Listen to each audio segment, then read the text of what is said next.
Et bonsoir, bonsoir et bienvenue dans ce nouveau live de Planétéo. Je suis Théo, je vous accueille ce soir sur ma planète pour un nouveau live de lecture. Et oui, aujourd'hui, et si on lisait Le Château de Franz Kafka, chapitre 17, vraisemblablement on va lire le chapitre 18 et 19 également. Et je ne sais même plus quel épisode ça fait, ça doit être le... Attendez, ça doit être le 7ème ou un truc comme ça. Ça doit être le 7ème, je sais plus trop. Ça commence à faire beaucoup.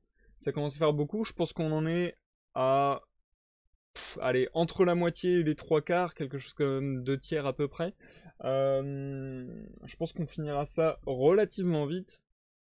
Si vous nous regardez en rediffusion sur YouTube, n'oubliez pas que comme d'habitude dans la description de la vidéo se trouvent des timecodes vous permettant d'aller directement à la lecture des chapitres et passer ainsi l'introduction et les pauses du live. Ce soir, pourtant, par rapport à d'habitude, même si je le dis à chaque fois, je vais essayer de faire court. Je vais peut-être pas faire une longue introduction ni des pauses très longues, enfin ça dépendra, mais tout simplement parce que ouais, je me sens un petit peu à chouïa fatigué là, je sais pas. J'ai un petit coup de barre ce soir, donc je vais peut-être pas allonger le live inutilement entre guillemets. D'autant que j'ai pas forcément grand chose à vous raconter de plus que les lives derniers. À ceci près que du coup dimanche, on a réussi à réparer les lives de l'univers de League of Legends, de la découverte de l'univers de League of Legends. Donc ça c'est bien réparé. Je suppose que vous êtes tous en train de jouer à Legends of Runeterra. Si ça vous intéresse d'en découvrir davantage sur l'univers de League of Legends, j'ai une émission là-dessus qu'on fait depuis déjà 51 épisodes, qui consiste à lire des nouvelles en rapport au lore de League of Legends. Et à chaque fois des nouvelles qui sont liées à des personnages très particuliers, donc peut-être votre champion préféré de LoL sera présent. Donc voilà, n'hésitez pas à checker ça, il y a une playlist sur la chaîne YouTube qui s'appelle Et si on découvrait l'univers de League of Legends, tout simplement. Et donc sinon c'est tous les dimanches à 15h, et en général ça prend 1 heure pour découvrir un champion, un petit peu sa région, sa biographie, et surtout la nouvelle qui lui est adjoint. Voilà, voilou, comme je voulais, enfin comme je le disais à l'instant, ça a été réparé, je suis dimanche, et le live de dimanche a été très très agréable pour ma part. J'ai l'impression qu'on entre dans une série de nouvelles qui vont être très intéressantes sur la zone de Piltover et Zone, justement. Donc franchement, je vous conseille de nous rejoindre. Là, on va lire 18 nouvelles qui se trouvent à peu près dans le même univers, dans le même espace géographique, avec du coup des personnages qui risquent de se côtoyer, etc. Donc ça peut faire un truc vachement sympa, ça peut créer une fresque de vie, quoi, qui peut être vraiment très cool. Donc voilà, je voulais le signaler parce que, en l'occurrence, en ce moment, les lives de découverte sur l'univers de League of Legends risquent d'être intéressants. Pas particulièrement intéressant, c'est toujours intéressant. Sinon, je voulais aussi vous dire que du coup on entame une nouvelle semaine. Il y aura tous les lives habituels d'une semaine habituelle. Et je pense que demain pour la journée gaming, vous le savez, le mercredi c'est la journée gaming sur Planétéo. Je pense que demain je vais faire 2 lives. Je pense que je vais faire un live sur Sea of Thieves comme d'habitude, une petite session de chill de 13h-16h. Et je reviendrai, je pense, à 21h pour terminer Oxenfree. J'ai vraiment dans le projet de le terminer. Pour être tout à fait franc, je pense que je commence à être lassé du jeu. Et c'est pour ça aussi que j'ai du mal à y jouer régulièrement. Parce que je commence à en avoir un petit peu marre. Mais justement, il faudrait faire ce dernier épisode pour passer à autre chose. Et voilà, je pense que si j'arrive à me motiver, on fera ça demain comme ça. Derrière, on pourra dérouler sur d'autres jeux. Comme je le disais la dernière fois, je pense que maintenant je vais faire des jeux peut-être one shot pour quelques semaines, histoire d'un petit peu se changer les idées, avant d'éventuellement reprendre à terme une série sur un jeu qu'on ferait en let's play en quelque sorte, sur une série continue de semaine en semaine. Voilou.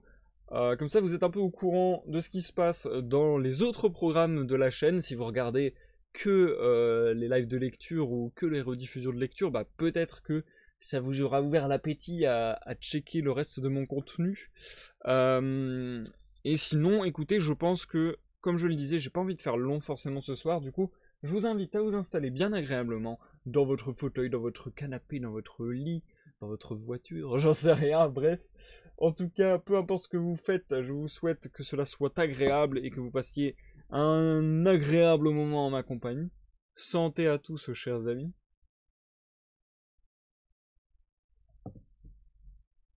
Et nous allons poursuivre la lecture du roman Le Château de Franz Kafka, avec les chapitres 17, 18, 19. Je pense que je vais lire le chapitre 17 entièrement, il fait 20 pages donc il va être assez long, entièrement et du coup seul. Ensuite je ferai une pause et ensuite je lirai 2 chapitres d'affilée qui sont un peu plus courts.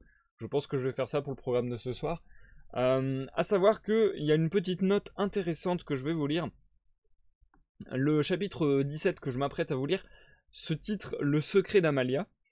Et il y a une note qui nous dit « Ce titre ainsi que les 3 suivants, chapitres 17 à 20, figuraient quant à eux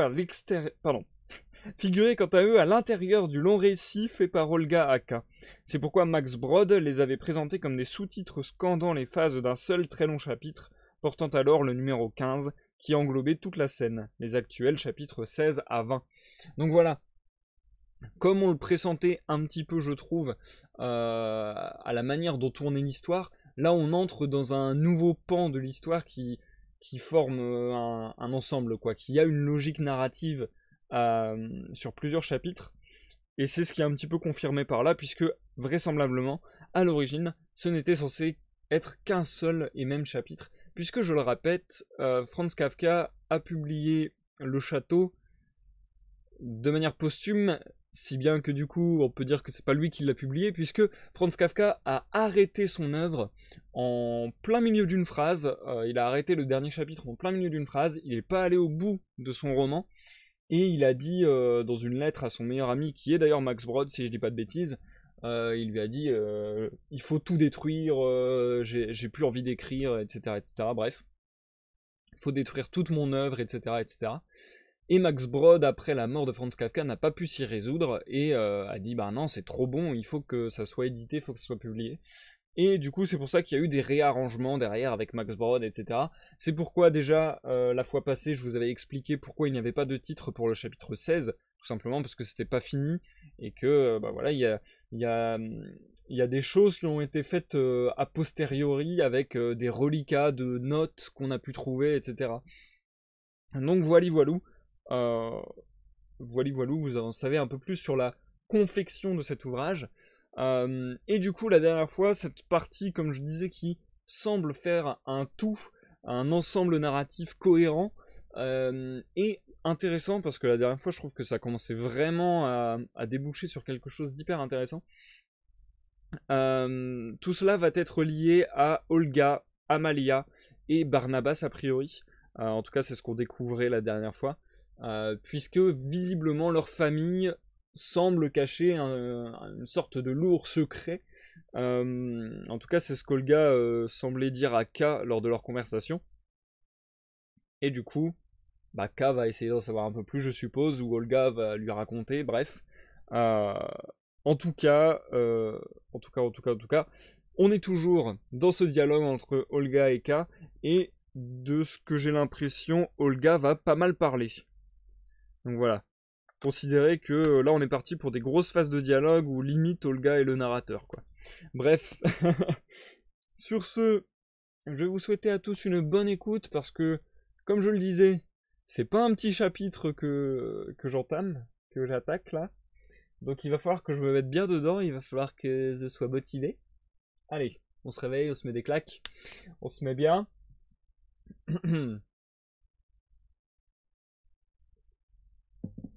Et on va se lancer sans plus attendre. Je vous souhaite à tous une bonne écoute, que vous me regardiez en live sur Twitch ou en rediffusion sur YouTube.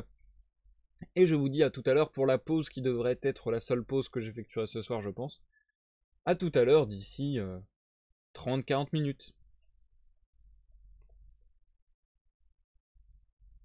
Chapitre 17. Le secret d'Amalia. Juge-en toi-même, fit Olga. D'ailleurs, à l'entendre, cela paraît très simple. On ne comprend pas tout de suite l'importance que cela peut avoir. Il y a au château un fonctionnaire qui s'appelle Sortini. J'ai déjà entendu parler de lui, fit K. Il était impliqué dans ma nomination. Je ne crois pas, fit Olga. Sortini ne fait guère d'apparitions en public. Tu ne confonds pas avec Sordini, qui s'écrit avec un D? Tu as raison, fit K. C'était Sordini. Oui, fit Olga. Sordini est très connu. C'est un des fonctionnaires les plus actifs, on en parle beaucoup. Sortini, par contre, est très discret, et peu de gens le connaissent. Voici plus de 3 ans que je l'ai vu pour la première et la dernière fois. C'était le 3 juillet, à une fête des pompiers, et le château y avait participé en donnant une nouvelle pompe à incendie. Sortini, qui est censé s'occuper notamment de la lutte contre les incendies, mais peut-être se contentait-il de représenter quelqu'un, la plupart des fonctionnaires se représentent mutuellement, ce qui rend difficile de repérer les attributions de chacun, prit part à la remise de la pompe à incendie.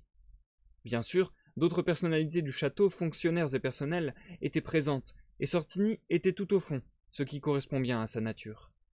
C'est un petit monsieur frêle et méditatif. Une chose frappa tous ceux qui ont pu le repérer, c'était sa façon de plisser le front. Toutes ses rides, et il y en avait une multitude, quoiqu'il n'ait sûrement pas plus de 40 ans, convergeaient en éventail vers la racine de son nez. Je n'ai jamais rien vu de tel. Donc c'était lors de cette fête. Cela faisait déjà des semaines qu'Amalia et moi nous nous en réjouissions. Nos habits du dimanche avaient été retouchés, ce qui leur donnait l'air presque neuf. La tenue d'Amalia surtout était très belle. Elle avait un chemisier blanc à jabot bouffant, avec plusieurs rangées de dentelles. Notre mère lui avait prêté toutes ces dentelles, cela m'avait rendue jalouse, et avant la fête j'avais passé la moitié de la nuit à pleurer. C'est seulement le matin, lorsque la patronne de l'auberge du Pont vint nous rendre visite. La patronne de l'auberge du Pont demanda K. Oui, dit Olga. Nous étions très amies avec elle. Elle vint donc nous rendre visite, dut reconnaître qu'Amalia était avantagée, et me prêta pour me calmer son collier en grenat de bohême. Nous étions prêtes à partir. Amalia se tenait devant moi et nous étions tous à l'admirer, lorsque mon père déclara « Aujourd'hui, pensez bien que je vous le dis, Amalia trouvera un fiancé. » Alors, je ne sais pas pourquoi, j'ôtai mon collier dont j'étais si fière et le passai au cou d'Amalia, je n'étais plus du tout jalouse. Je m'inclinai simplement devant sa victoire, persuadé que tout le monde devrait en faire autant. Peut-être avons-nous été surpris ce jour-là par cet air différent qu'elle avait, car elle n'était pas vraiment belle, mais son regard sombre, qu'elle a toujours gardé depuis, se promenait au-dessus de nous, et malgré soi on s'inclinait presque vraiment devant elle. Tout le monde le remarqua, y compris Lazeman, et sa femme, qui vinrent nous chercher. Lazeman demanda K. Oui, Lazeman, dit Olga. C'est que nous étions très bien considérés, par exemple, la fête n'aurait pas pu commencer sans nous, car mon père était le 3e instructeur des pompiers. Ton père était donc encore si vaillant demanda K. Mon père demanda Olga, l'air de ne pas tout à fait comprendre. Il y a 3 ans, c'était encore quasiment un jeune homme. Par exemple, lors d'un incendie à l'auberge des messieurs, il a porté dehors un fonctionnaire au pas de course, et sur son dos, le gros Galater. J'y étais moi-même. En fait, il n'y avait aucun risque d'incendie. Le bois sec près du poêle s'était simplement mis à fumer. Mais Galater prit peur. Il cria au secours par la fenêtre. Les pompiers arrivèrent, et mon père dut le sortir sur ses épaules, alors que le feu était déjà éteint. Bon, Galater est un homme qui a du mal à se déplacer, et il doit être prudent dans ces cas-là. Je te raconte cela juste à propos de mon père. Un peu plus de 3 ans se sont écoulés, et regarde-le, assis là-bas.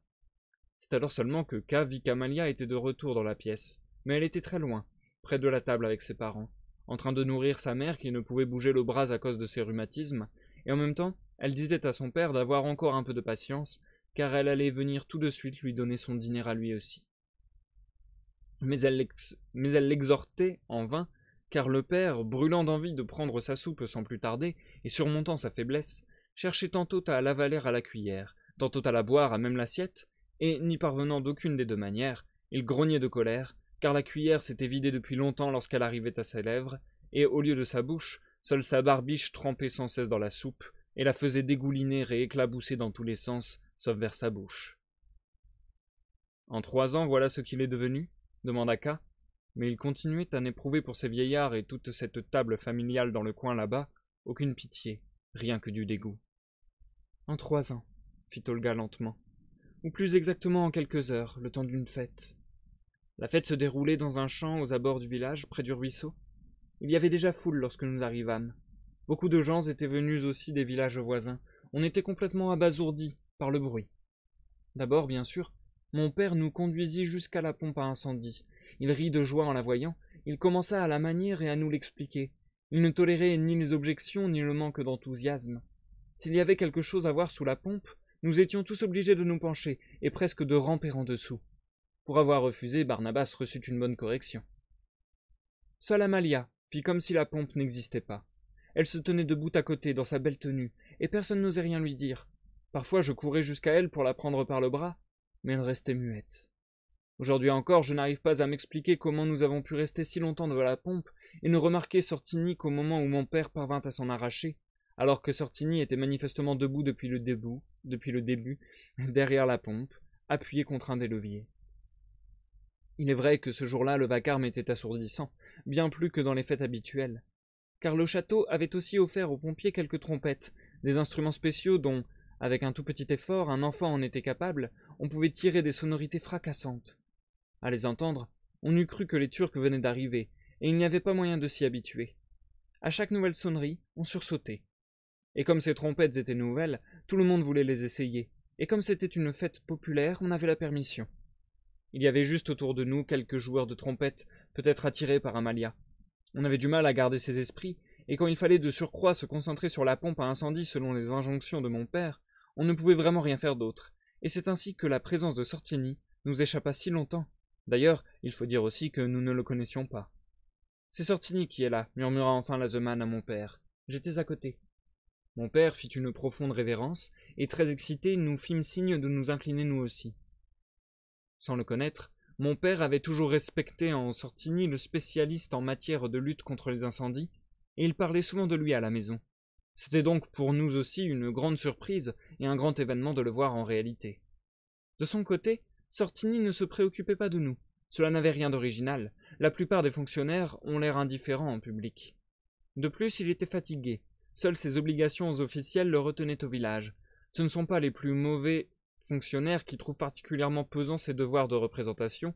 D'autres fonctionnaires ou employés profitaient d'être là pour se mêler au peuple, mais lui restait près de la pompe, et repoussé par son mutisme quiconque cherchait à s'approcher de lui pour lui adresser une requête ou un compliment.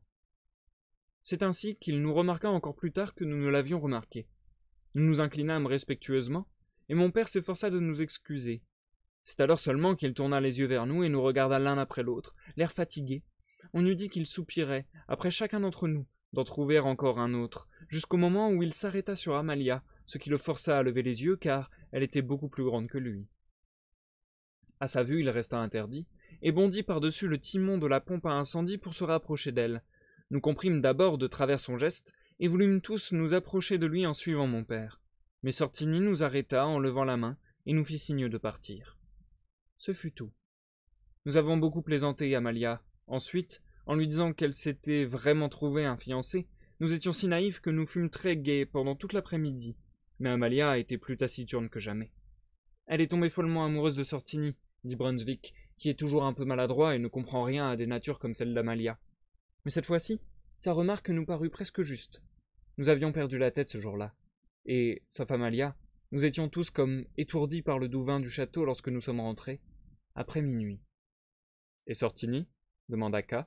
« Oui, Sortini, » dit Olga. « Je l'aperçus plus d'une fois en passant pendant la fête. Il était assis sur le timon les bras croisés, et resta dans cette attitude jusqu'à ce que la voiture du château vînt le chercher. Il n'alla même pas voir la manœuvre des pompiers où mon père, justement dans l'espoir d'avoir Sortini pour spectateur, se distingua parmi tous les hommes de son âge. « Et vous n'avez plus jamais eu de ses nouvelles » demanda K. « Tu me sembles avoir beaucoup de respect pour lui. »« Oui, du respect, » fit Olga. « Oui, en effet, nous eûmes de ses nouvelles. Le lendemain matin, nous fûmes tirés des vapeurs de l'alcool par un cri d'Amalia. Les autres se rendormirent aussitôt. Mais moi, j'étais complètement réveillé, et je courus trouver Amalia. Elle était debout près de la fenêtre et tenait une lettre qu'un homme venait de lui tendre par la fenêtre. L'homme attendait la réponse. Amalia avait déjà lu la lettre, elle était brève, et la tenait dans sa main, qui retombait mollement. Comme je l'aimais quand elle était aussi fatiguée. Je m'agenouillai près d'elle et lus la lettre. À peine avais-je terminé, qu'Amalia la reprit après m'avoir jeté un rapide coup d'œil, mais elle n'eut plus la force de la lire. Elle la déchira, jeta les morceaux au visage de l'homme qui était dehors et ferma la fenêtre. C'est ce matin qui fut décisif. Je dis décisif, mais tous les instants de l'après-midi précédent le furent autant. « Et que disait la lettre » demanda K. Oui, je ne te l'ai pas encore raconté, dit Olga. La lettre était de Sortini. Elle était adressée à la jeune fille au collier de grenat. Je ne peux pas en restituer le contenu. Elle invitait Amalia à se rendre auprès de Sortini à l'auberge des messieurs et à venir immédiatement, car il devait partir dans une demi-heure. La lettre était formulée en termes extrêmement vulgaires. Je n'avais jamais rien entendu de tel. Je l'ai deviné à moitié d'après le contexte. Quiconque se serait contenté de lire cette lettre sans connaître Amalia aurait forcément jugé déshonorer la jeune fille à qui on avait osé écrire ainsi, même si personne ne l'avait jamais effleurée. Et ce n'était pas une lettre d'amour. Il n'y avait pas un seul compliment. Au contraire, Sortini était visiblement irrité que la vue d'Amalia l'ait ému et détourné de ses occupations. Voici comment nous nous sommes expliqués les choses après coup. Sortini avait sans doute eu l'intention de retourner au château le soir même. C'est seulement à cause d'Amalia qu'il était resté au village et au matin, furieux de ne pas être arrivé à l'oublier pendant la nuit, il avait rédigé cette lettre. Même une jeune fille d'un extrême sang-froid ne pouvait que la trouver révoltante, mais ensuite, chez une autre qu'Amalia, la peur qu'inspirait le ton furieux et menaçant de la lettre aurait sans doute pris le dessus. Amalia se contenta d'être scandalisée. Elle ignore la peur, pour elle-même et pour les autres. Et tandis que je retournais me blottir dans mon lit en me répétant la dernière phrase de la lettre, qui s'arrêtait en plein milieu, « Dépêche-toi de venir, ou bien… » Amalia resta sur la banquette à regarder par la fenêtre, comme si elle attendait d'autres messagers, prête à les traiter tous comme le premier. « Voilà donc comment sont les fonctionnaires, » fit K en hésitant. « Voilà les spécimens qu'on trouve parmi eux. Que fit ton père? J'espère qu'il s'est plaint énergiquement à qui de droit, à défaut de préférer la voie la plus rapide et la plus sûre, en allant à l'auberge des messieurs. Ce qu'il y a de plus odieux dans cette histoire, ce n'est pas l'offense dont Amalia a été victime, qui serait facile à réparer. Je ne sais pas pourquoi tu lui accordes un poids aussi démesuré. Pourquoi Sortini aurait-il à jamais compromis Amalia? On pourrait avoir cette impression d'après ton récit, mais cela justement est impossible. Il était facile de donner réparation à Amalia, et en quelques jours l'incident était oublié. Ce n'est pas Amalia, mais lui-même que Sortini a compromis. C'est donc Sortini qui me fait peur, et la possibilité qu'existe un tel abus de pouvoir. Dans ce cas précis, la tentative a échoué parce qu'elle était formulée de but en blanc, et qu'elle a trouvé en Amalia un adversaire de force supérieure. Mais elle peut fort bien réussir dans 1000 autres cas, grâce à des circonstances juste un peu moins défavorables, et échapper à tous les regards, même à celui de la victime. Chut, fit Olga. Amalia nous regarde. Amalia avait fini de nourrir ses parents, et était en train de déshabiller sa mère. Elle venait de lui dégrafer sa jupe. Elle passa le bras de sa mère autour de son cou à elle, puis la souleva légèrement en faisant glisser la jupe et la reposa doucement sur la chaise. Son père, toujours mécontent de voir la mère servie en premier, ce qui pourtant venait du simple fait qu'elle était encore plus dépendante que lui, essaya de se déshabiller tout seul, peut-être pour punir sa fille de sa lenteur envers lui, mais il eut beau commencer par ce qu'il y avait de plus inutile et de plus facile, à savoir les pantoufles trop grandes où ses pieds flottaient, il ne trouva pas moyen de les ôter. Il dut bientôt y renoncer en poussant des gémissements rauques et s'appuya tout raide contre le dossier de son fauteuil. « Tu ne vois pas le point décisif, » fit Olga. « Tu as peut-être raison sur le reste, mais le point décisif, c'est qu'Amalia ne se rendit pas à l'auberge des messieurs. Passe encore le traitement qu'elle avait infligé aux messagers, on aurait pu ne pas l'ébruiter. Mais le fait qu'elle n'aille pas là-bas appela la malédiction sur notre famille, et c'est alors que le traitement qu'elle avait infligé aux messagers devint inexcusable. Il fut même mis en avant aux yeux du public. « Quoi » s'écria K, et aussitôt il baissa la voix car Olga leva les mains d'un air suppliant. « Toi, sa sœur, tu ne dis tout de même pas qu'Amalia aurait dû obéir à Sortini et courir à l'auberge des messieurs ?»« Non, dit Olga, le ciel me garde d'un pareil soupçon. Comment peux-tu croire cela? Je ne connais personne qui ait plus entièrement raison qu'Amalia dans tout ce qu'elle fait. Si elle était allée à l'auberge des messieurs, je lui aurais aussi donné raison, c'est vrai. Mais c'était un acte héroïque de ne pas y aller. Quant à moi, je te l'avoue franchement, si j'avais reçu une lettre pareille, j'y serais allé. Je n'aurais pas supporté la peur des conséquences, seule Amalia en était capable. Car il y avait plusieurs moyens de s'en sortir. Une autre, par exemple, se serait faite toute belle. Cela aurait pris un petit moment, puis elle se serait rendue à l'auberge des messieurs et aurait appris que Sortini était déjà parti, qu'il était peut-être parti aussitôt après avoir envoyé le messager, ce qui est même fort probable, car les caprices des messieurs sont fugaces. Mais Amalia ne fit pas cela, ne fit rien de tel. Elle était trop pulsérée et répondit sans tenir compte de rien. Si seulement elle avait trouvé un moyen de faire semblant d'obéir, si seulement elle avait juste franchi le seuil de l'auberge des messieurs. La fatalité aurait pu être détournée. Nous avons ici des avocats très habiles, Ils s'y entendent pour fabriquer n'importe quoi à partir de rien. Mais en l'occurrence, il n'y avait même pas ce rien pour plaider en sa faveur. Au contraire, il y avait en plus la lettre de Sortini profanée et l'offense infligée au messager. Mais qu'est donc cette fatalité, fit K. Que sont ces avocats? On ne pouvait tout de même pas accuser Amalia de la conduite criminelle de Sortini, voire l'en punir. Si, dit Olga, on le pouvait. Pas à la suite d'un procès en bonne et due forme, bien sûr, et de fait sa punition ne fut pas immédiate. Mais elle fut bien punie, d'une autre manière, elle et toute notre famille, et tu commences peut-être à te rendre compte maintenant avec quelle dureté. Cela te semble à toi injuste et monstrueux. C'est une opinion qu'au village personne ne partage. Elle nous est très favorable et ne manquerait pas de nous consoler si elle ne reposait pas visiblement sur plusieurs erreurs. Il m'est facile de te le prouver. Excuse-moi si cela m'amène à parler de Frida, mais entre Frida et Clam, à part la façon dont l'histoire s'est terminée, il s'est passé à peu près la même chose qu'entre Amalia et Sortini. Et pourtant, même si au début tu étais effrayé, tu n'y trouves plus rien à redire. Et ce n'est pas la force de l'habitude. L'habitude ne peut pas rendre à ce point insensible lorsqu'il s'agit simplement de porter un jugement. C'est juste qu'on rejette ses erreurs. Non, Olga, fit K. J'ignore pourquoi tu mêles Frida à cette affaire. Son cas n'avait rien à voir. Arrête de mélanger des choses aussi radicalement différentes et continue ton récit. S'il te plaît, fit Olga, ne te fâche pas si j'insiste sur cette comparaison. C'est un reste de tes erreurs passées, y compris au sujet de Frida, si tu te crois obligé de la mettre à l'abri des comparaisons. Il ne faut pas du tout la défendre, il faut seulement chanter ses louanges. En comparant ces deux cas, je ne dis pas qu'ils sont semblables, c'est comme le blanc par rapport au noir et le blanc, c'est Frida. Au pire, on peut se moquer d'elle, comme je l'ai fait avec grossièreté. Je m'en suis bien repenti ensuite, dans la salle de l'auberge. Mais ici, même celui qui rit est déjà méchant ou jaloux. Pourtant, on peut tout de même rire, tandis qu'Amalia, à moins d'être liée à elle par le sang, on ne peut que la mépriser. C'est pourquoi ce sont deux cas radicalement différents, comme tu le dis, et pourtant similaires. Ils ne sont pas similaires, fit K en secouant la tête avec agacement. Laisse Frida en dehors de tout ça. Frida n'a pas reçu de lettre aussi bien torchée que celle de Sortini à Amalia. Frida aimait vraiment Clam, et quiconque en doute peut le lui demander. Elle l'aime encore aujourd'hui. Mais est-ce que ce sont des différences majeures? Demanda Olga. Crois-tu que Clam n'aurait pu écrire de la même façon à Frida? Ces messieurs sont comme ça. Quand ils se lèvent de leur bureau dans le monde, ils sont désorientés. Et alors, dans leur distraction, ils disent les pires grossièretés. Pas tous, mais beaucoup d'entre eux. Car la lettre à Amalia a pu être jetée sur le papier sans la moindre attention à ce qui était écrit. Que savons-nous des pensées des messieurs? N'as-tu pas entendu toi-même ou entendu raconter sur quel ton Clam s'adressait à Frida? Il est de notoriété publique que Clam est très grossier. Il paraît qu'il passe des heures sans dire un mot et puis soudain, il dit une telle grossièreté qu'on en a froid dans le dos. On ne rapporte rien de tel sur Sortini, pour la simple raison qu'on en sait très peu sur son compte. En fait, on sait juste que son nom ressemble à celui de Sortini. Sans cette ressemblance de nom, il est probable qu'on ne le connaîtrait pas du tout. Même en tant que spécialiste de la lutte contre les incendies, on le confond probablement avec Sortini, qui est le véritable spécialiste, et qui profite de cette ressemblance entre les noms pour se décharger en particulier de ses devoirs de représentation sur Sortini, et pouvoir ainsi rester à son travail sans être dérangé.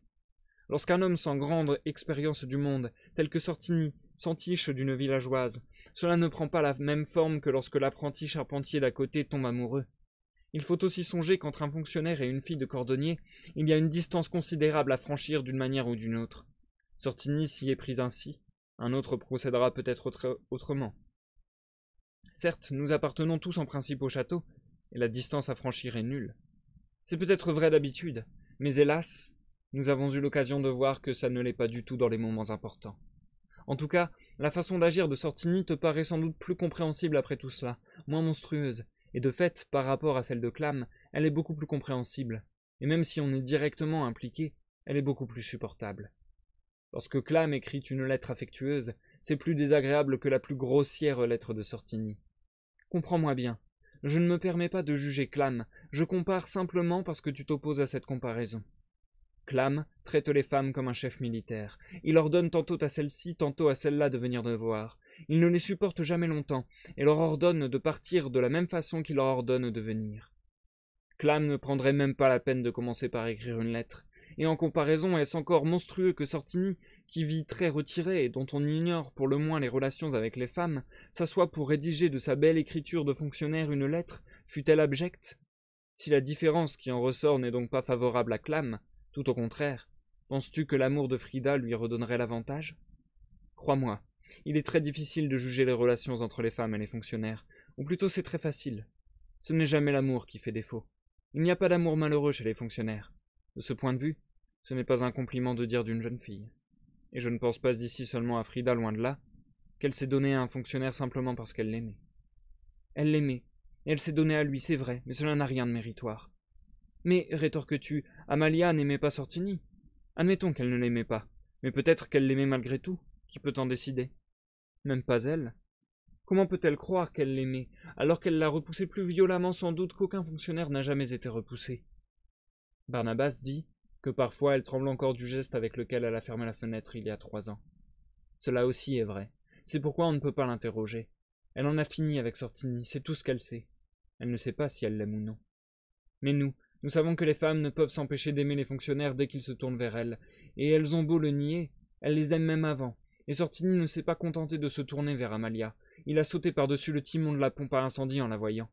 Avec ses jambes raides à cause de son travail de bureau, il a sauté par-dessus le timon de la pompe à incendie. Mais Amalia est une exception, diras-tu.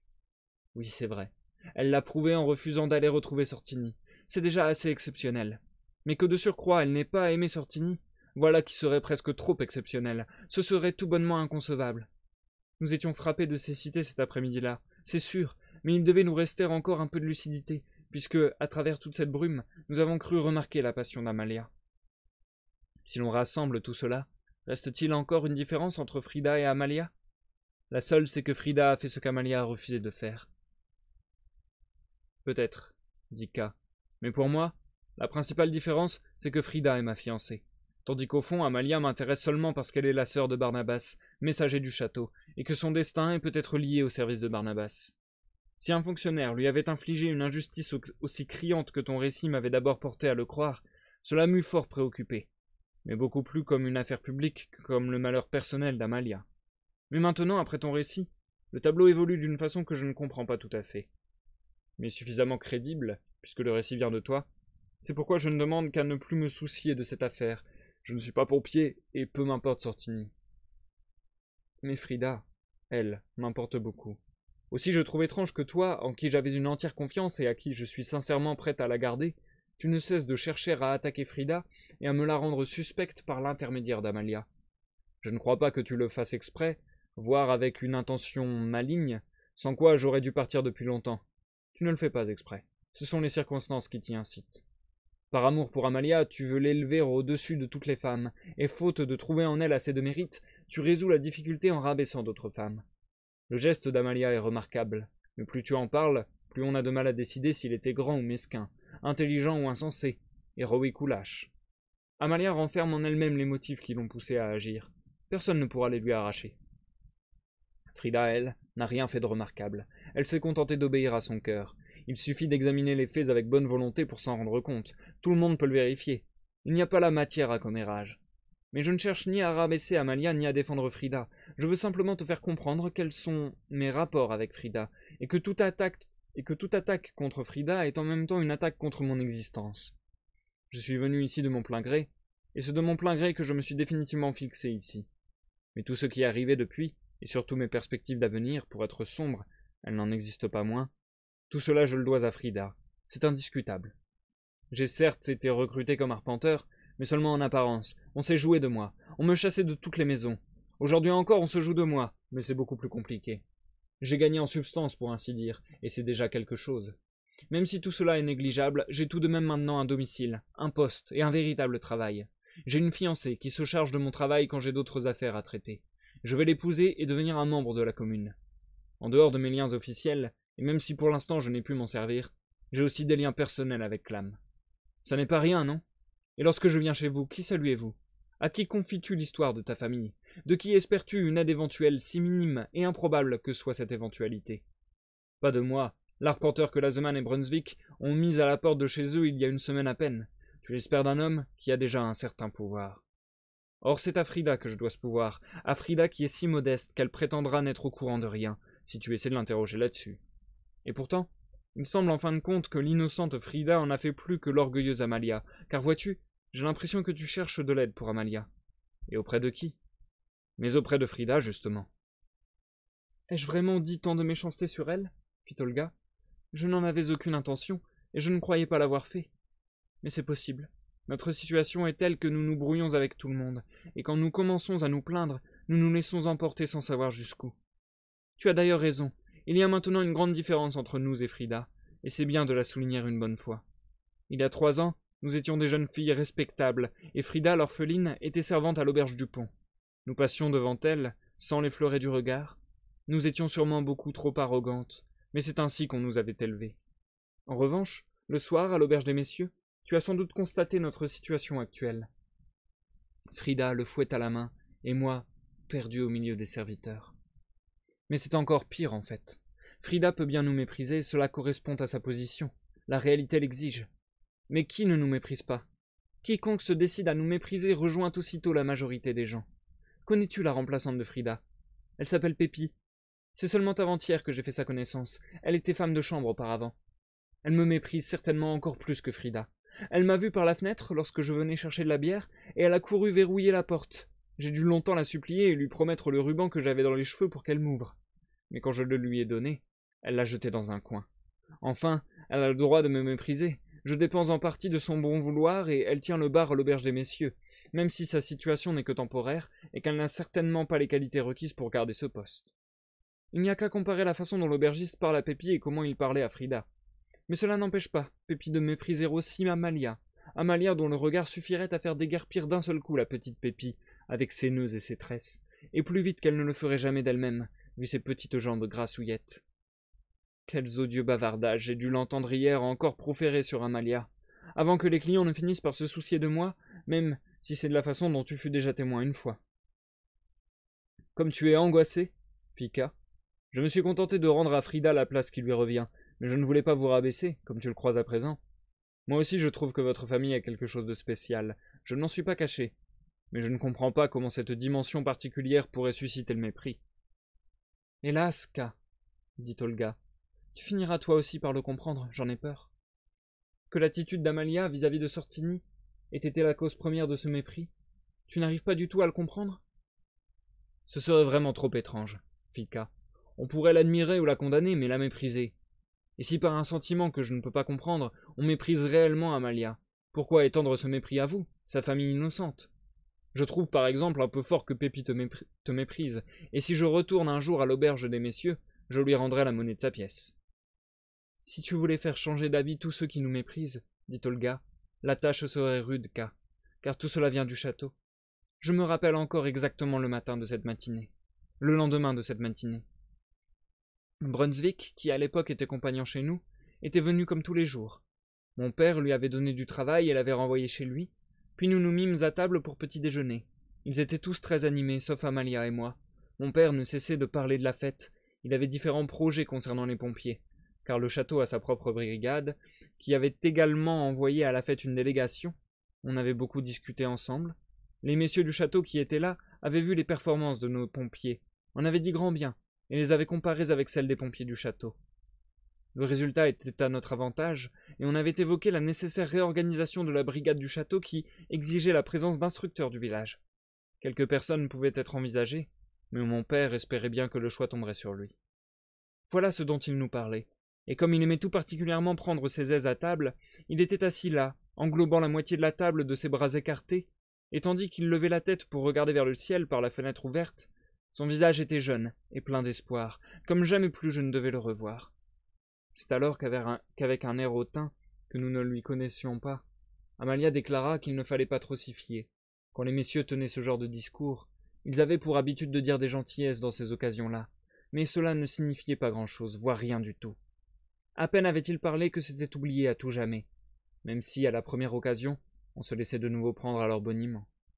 Ma mère la gronda de parler ainsi, et mon père se contenta de rire de sa précocité et de sa grande expérience. Puis il s'interrompit soudain, en ayant l'air de chercher quelque chose dont il venait juste de remarquer l'absence. Cependant rien ne manquait, et il déclara que Brunswick lui avait raconté une histoire de messagers et de lettres déchirées. Puis il nous demanda si nous étions au courant, de qui il s'agissait et de quoi il retournait. Nous restâmes silencieux. Barnabas, jeune à l'époque comme un petit agneau, lança une idiotie ou une impertinence quelconque. On parla d'autre chose, et l'affaire fut oubliée. Et c'est la fin du chapitre 17, les amis. Nous marquons donc une courte pause. Et du coup, j'accueille avec plaisir Zikael sur ce live. Bonsoir Zikael, j'espère que tu vas bien, l'ami. Ça me fait plaisir de te voir.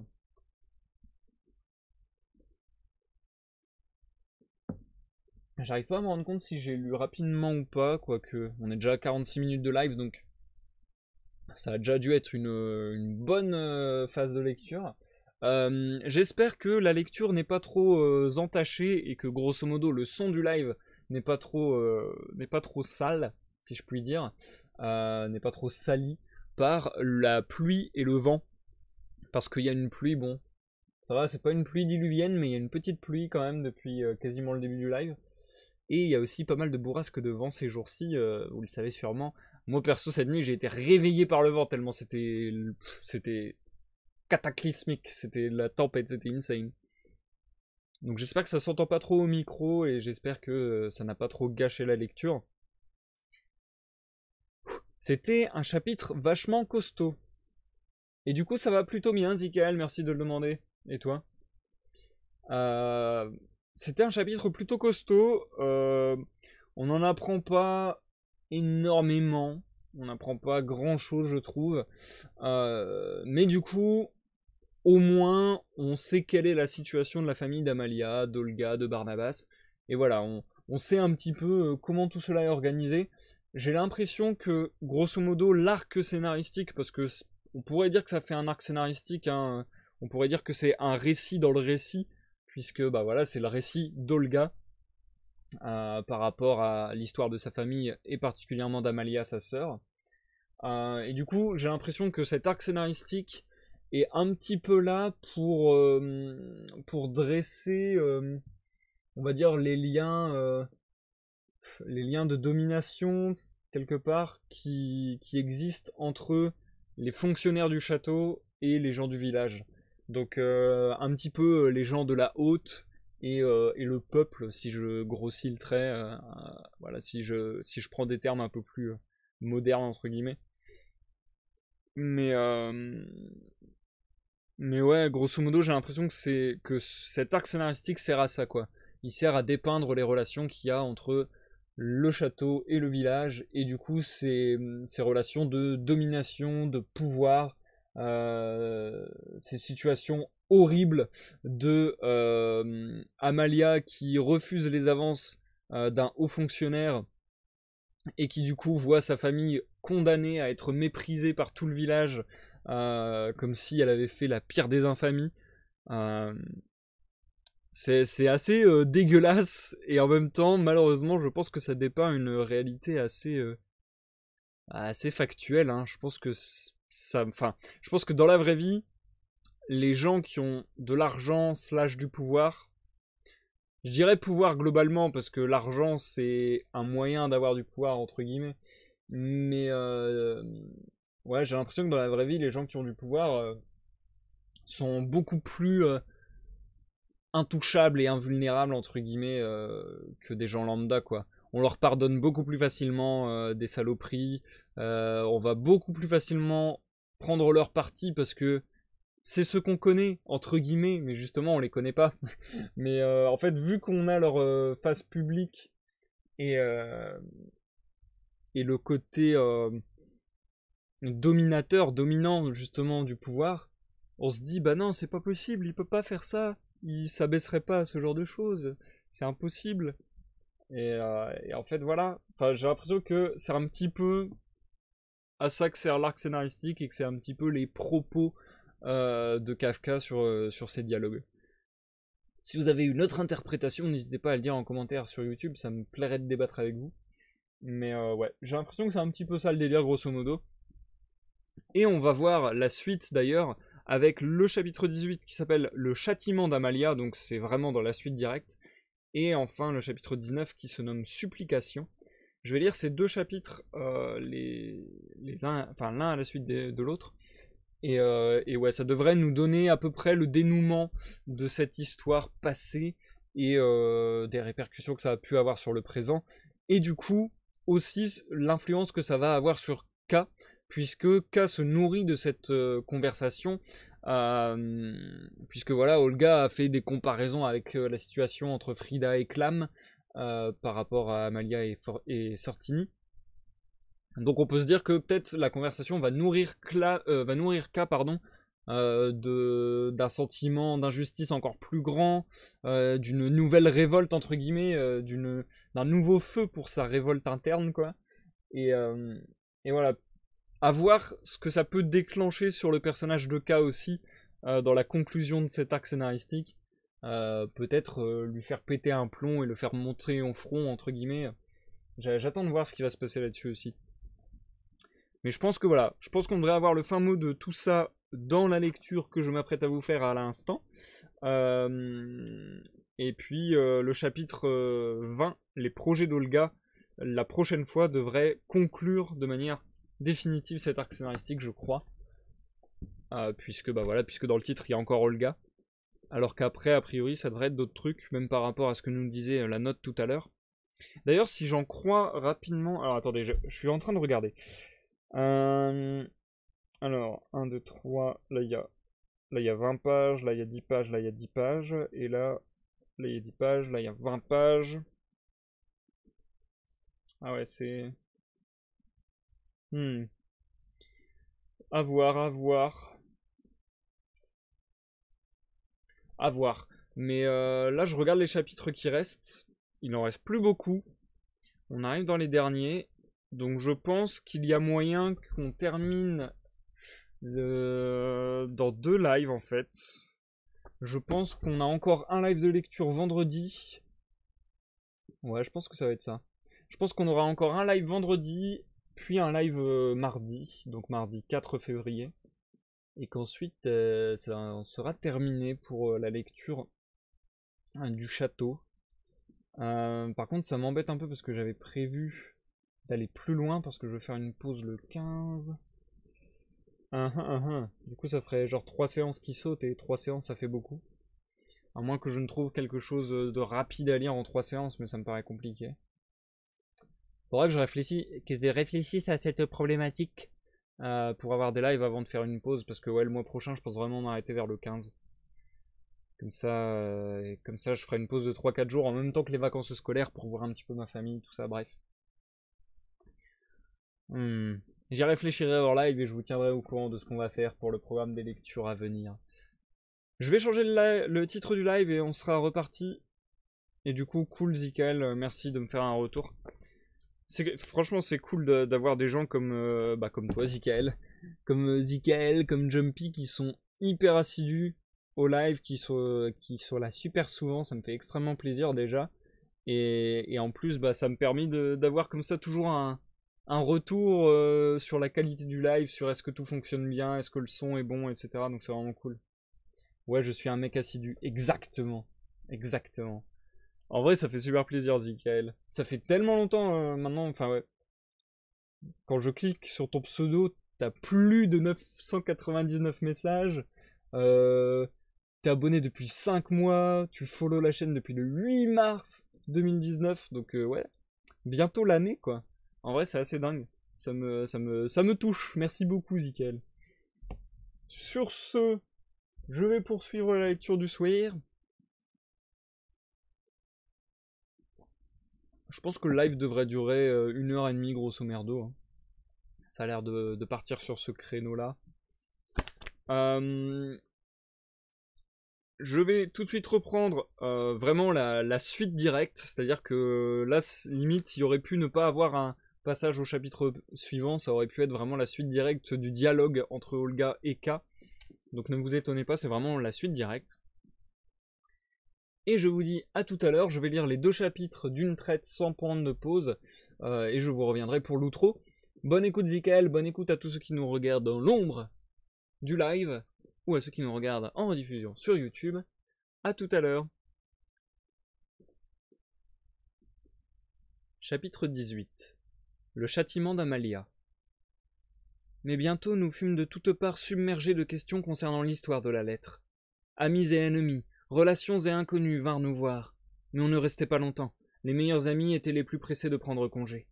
Lazeman, d'habitude plein de compunction et de dignité, entra d'un air de vouloir simplement évaluer la superficie de la pièce, la parcourut du regard, et ce fut terminé. On crut assister à un horrible jeu d'enfant, lorsque la Zeman prit la fuite, et que mon père se détourna des autres personnes, lui courut après jusqu'au seuil de la maison, puis renonça. Brunswick se présenta pour annoncer à mon père qu'il voulait s'établir à son compte. Il le déclara très franchement. Un garçon intelligent qui savait profiter de la circonstance. Des clients vinrent chercher à l'échoppe de mon père les bottes qu'il lui avait données à réparer. Mon père s'efforça d'abord de les faire changer d'avis, et tous nous le secondâmes de notre mieux. Puis il y renonça, et sans mot dire, il aida les gens à chercher. On raya ligne après ligne sur le carnet de commande. Les morceaux de cuir que les gens avaient déposés chez nous furent restitués, les dettes réglées. Tout se passa sans le moindre conflit. On était satisfait pourvu qu'on réussît à rompre vite et bien tout lien avec nous. Peu importait si l'on perdait de l'argent en route. Et enfin, comme il fallait le prévoir, Seaman, le chef des pompiers, fit son entrée. Je vois encore la scène. Seaman, grand et fort, mais un peu voûté et pulmonaire, toujours sérieux, il est incapable de rire, se tient debout devant mon père qu'il a admiré, auquel il a un jour, en confidence, laissé entrevoir le poste de chef adjoint. Et il doit à présent l'informer que la brigade le révoque, et lui enjoint de restituer son diplôme. Les gens qui étaient chez nous à ce moment-là laissèrent leurs affaires en plan et s'agglutinèrent autour des deux hommes. Zeman est incapable de parler. Il ne cesse de frapper sur l'épaule de mon père, comme si, en lui tapant dessus, il voulait faire prononcer à mon père les mots qu'il est lui-même censé dire et incapable de trouver. Pendant ce temps, il n'arrête pas de rire, sans doute pour se calmer un peu, lui et tous les présents. Mais comme il est incapable de rire, et qu'on ne l'a encore jamais entendu rire, il ne vient à personne l'idée de croire qu'il s'agisse d'un rire. Mais mon père est déjà trop fatigué, trop désespéré par cette journée pour pouvoir venir en aide à Zeman. Il semble même trop fatigué pour simplement réfléchir à ce qui se passe. Nous étions tous aussi désespérés. Mais comme nous étions jeunes, nous ne pouvions croire à un effondrement aussi total. Nous pensions toujours que, dans ce défilé de visiteurs, quelqu'un finirait par venir et donner l'ordre de tout arrêter et de faire marche arrière. Nous étions assez inavertis pour voir en Zeman l'homme de la situation. Nous attendions avec impatience que de ce rire ininterrompu finisse par se détacher une parole claire. Qu'y avait-il donc de risible, sinon la stupide injustice dont nous étions victimes? Monsieur le chef, mais dépêchez-vous de le dire à ces gens, pensions-nous en nous pressant contre lui, ce qui avait pour seul résultat de le faire tourner bizarrement sur lui-même. Enfin, non pour exaucer nos désirs secrets, mais pour répondre aux cris d'encouragement ou de colère des autres gens, il prit la parole. Nous espérions toujours. Il commença par chanter les louanges de mon père. Il l'appela l'orgueil de la brigade, un modèle inégalable pour la jeune génération, le membre indispensable dont le départ anéantirait presque la brigade. Tout cela aurait été bien joli, s'il en était resté là. Mais il continua à parler. Si la brigade avait malgré tout résolu de demander à mon père sa démission, à titre provisoire bien sûr, on comprendrait la gravité des motifs qui les contraignaient. Peut-être que sans les brillants exploits de mon père, la veille à la fête, il n'y aurait pas eu besoin d'en venir à ces extrémités.